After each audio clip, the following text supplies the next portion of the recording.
Cebude homologando o amarelinho.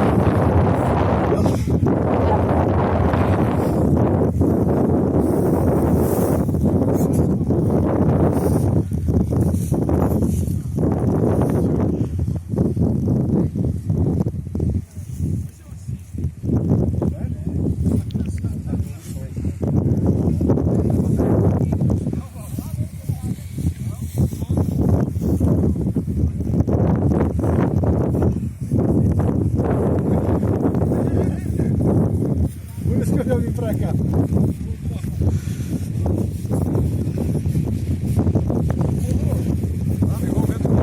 Foi bom, hein?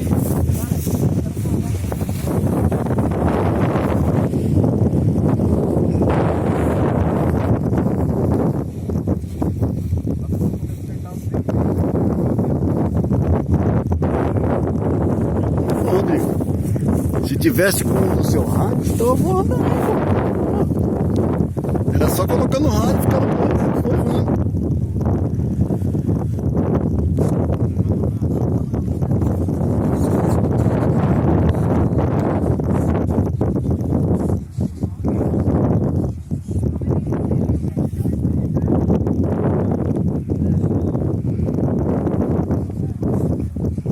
Mas eu acho que não posso pôr a mão nele não, é muito...